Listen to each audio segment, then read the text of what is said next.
খেজুরের মধ্যে দুধ মেশান, আপনার আর কখনোই দুর্বল লাগবে না। বন্ধুরা, আমরা সবাই জানি খেজুর খেলে অনেক এনার্জি পাওয়া যায়, কিন্তু কি হবে খেজুর, দুধ সাথে আরো কিছু উপাদান একসাথে একটু ভিন্নভাবে খেলে? দেখুন, আমরা 10 থেকে 12টা খেজুর নিয়েছি। এগুলোকে প্রথমে পানি দিয়ে ধুয়ে ভালো করে পরিষ্কার করে নিয়েছি। এবার একটি ছুরি দিয়ে এর মাঝের বীজগুলোকে বের করে নিব। এগুলো আরেকটি বাটিতে রেখে দিচ্ছি, যদিও এগুলো পরে ফেলে দিব। এক এক করে সবগুলো খেজুরকে আমরা বীজ মুক্ত করে ফেলছি। আরেকটি জিনিস, এর সামনের তো টুপিটা ফেলিনি, যাই হোক এবার ফেলে দিব। সবগুলো টুপি ফেলা হলে এগুলোর মধ্যে ঢালতে হবে দুধ। এখানে একেবারে ফুটন্ত গরম দুধ দিতে হবে। আমরা হাফ কাপ গরম দুধ দিয়েছি। এবার এর মধ্যে অ্যাড করব বাদাম। আপনি আপনার পরিমাণ মতো এর মধ্যে দিয়ে দিবেন। এবার এগুলোকে করবেন মিক্স করে এগুলোকে রেখে দিন 15 মিনিটের জন্য। এগুলো থাক। এদিকে আমরা দুটি কলা পেয়েছি, পাওয়া মাত্র এগুলোকে ছেলা শুরু করে দিয়েছি। শুধু ছিললেই হবে না, ছুরি দিয়ে কচকচ করে কাটাও শুরু করেছি। পিস পিস করে কেটে নিয়েছি।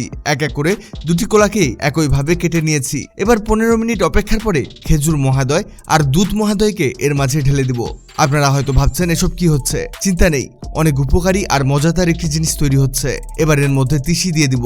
তিসি দিব 1 চামচ। আরে পড়ে গেল, এই যে সুন্দর করে দিচ্ছি। আপনার বাসায় তিসি না থাকলে এটি বাদ দিয়ে দিন। এবার সবগুলো উপাদানকে মনের মাধুরী মিশিয়ে মিক্স করুন। এগুলো মিক্স হলে এরকম একটি বড় সড়ো ব্লেন্ডার জগে ঢেলে দিন, মানে এগুলোকে এখন লিকুইড ফর্মে নিয়ে আসবো। এবার এর মধ্যে দিব 2 কাপ পরিমাণে ঠান্ডা দুধ। এই যে ঢেলে দিলাম। এবার এর ঢাকনা লাগিয়ে দিয়ে এটিকে মেশিনের মধ্যে সেট করে দিলাম। আর চাবি ঘোরাতেই কেমন মিক্স হতে শুরু করেছে।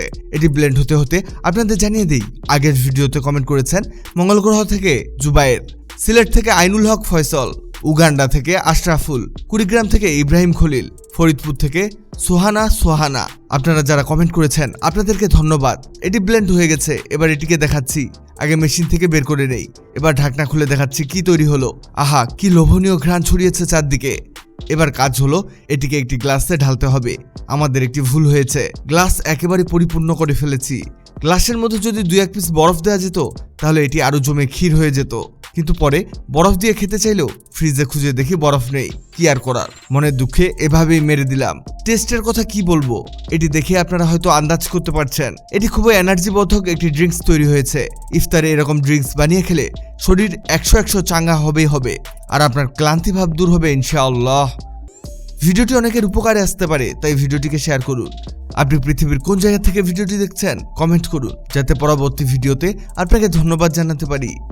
ভিডিওটি ভালো লাগলে লাভ রিঅ্যাক্ট দিন, খারাপ লাগলে এংরি রিঅ্যাক্ট দিন। এমন সব তথ্যবহুল ভিডিও পেতে ন্যাচারাল বিউটি হ্যাক্সকে লাইক ও ফলো দিয়ে রাখুন।